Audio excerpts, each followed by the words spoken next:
Hello guys, pag-usapan lang natin ang breaking news. May pasabog nga naman kasi ang bali-balita at exclusive na pinag-uusapan ngayon.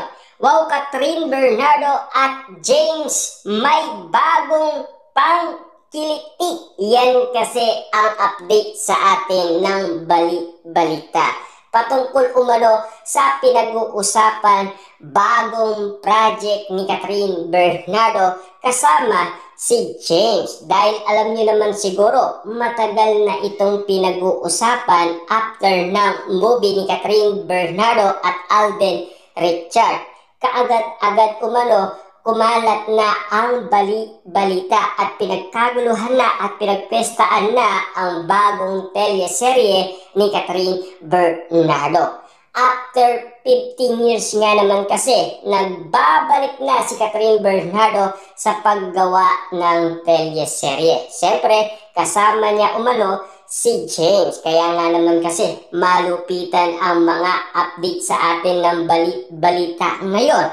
Pero hanggang ngayon ay kwento-kwento pa rin siya. Hindi lang natin alam kung tama nga ba ang prediksyon ng karamihan at kung tama nga ba ang ula ng karamihan. Yan kasi ang pinag-uusapan at pinagkakaguluhan na alam nyo naman siguro. Yan din naman kasi ang update sa atin ng bali-balita dahil pinag-uusapan yan.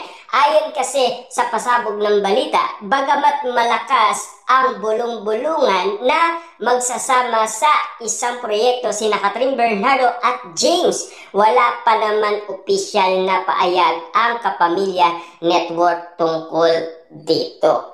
Pero matagal na yang nalaman ng karamihan kung ano ang susunod na project ni Catherine Bernardo. Lalong-lalo na noon kasi nagre-request pa sila ng project ni na Catherine Bernardo at Alden Richard. Pero ayon kasi sa kanila, magpapahinga muna sila at uunain nila ang kanilang mga project. Kaso nga lang kasi may nangyari umano kay Alden Richard kung bakit nga naman kasi tinamaan siya ng depresyon. Kaya nga naman kasi ang ula kay Alden Richard last 2024 ay tumama nga naman kasi. Kaya nga naman kasi pinagsasabihan si Alden Richard na mag-ingat at alagaan niya ang kanyang kalusugan. Dahil yan kasi ang update sa atin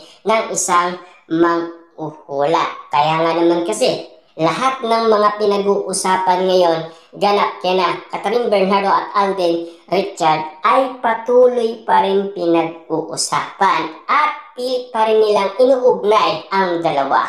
Hindi pa rin kasi nagkakaroon ng storycom ang nasabing project para i-green light na ang kanilang tandem. Kumbaga, hanggat walang final na anunsyong mananatiling espekulasyon lang ang lahat. Lalong-lalo na kasi, alam nyo naman siguro, napakatindi ng mga netizens at mga sausawerang kapitbahay. Lalong-lalo na kasi ang mga solid fans ni Catherine Bernardo. Siyempre, pinag-usapan na noon ito at inamin na ni Catherine Bernardo. Pero, hindi niya sinabi kung sino ang magiging partner niya. Lalong-lalo na si James, diba? Sinasabi niya rin na magkakaroon siya ng bagong teleserye. Kaso nga lang, hindi niya rin sinabi kung sino ang makakapartner niya. Pero, naunang nagsalita si Catherine Bernardo bago si James, diba? Kasi yan ang mga bulong-bulungan na tinatanong sa dalawa. Kung tama nga ba ang mga balita or bulong-bulungan sa kanila na magkakaroon sila ng panibagong project. Lalong-lalo na, balitang-balita, malaking project ito para kay Catherine at James. Ayon pa sa karagdagang bali-balita, pagkatapos din kasing pumutok ang chikang samut-sari ang naging reaksyon ng mga nagmamarisol. Meron excited at meron din namang hindi pabor sa kanilang team up. May mga umiirit pa nga sa chemistry ang dalawa. Pero how true itong chismis na binigyan daw na option si James na mamili sa tatlong leading ladies na inilatag sa kanya. In other words, siya ang may kay na mamili ng partner na piling niyang makakatrabaho o babagayan niya ang siste. May mga tweet ang bumibisit na isang di umano sa option para maging katambal niya ay si Catherine Bernardo. Na alam niyo naman siguro pinag-usapan na ito sa Twitter, di ba? Pagkatapos kasi ng project ni Catherine Bernardo na Hello Love Again, kaagad-agad kasi alam na kaagad ng karamihan kung bakit nga naman kasi bulong-bulungan na ang malaking project ni Catherine Bernardo. Kita niyo naman, di ba? Si Catherine Bernardo walang sawa umanong kumayod ng kumayod dahil sa dami ng kanyang nakalinyang mga project. Ayon pa sa bali-balita, sa umpukan naman ng mga chismosang kapitbahay, pinag-uusapan ang development na ito. Kung true ba ito?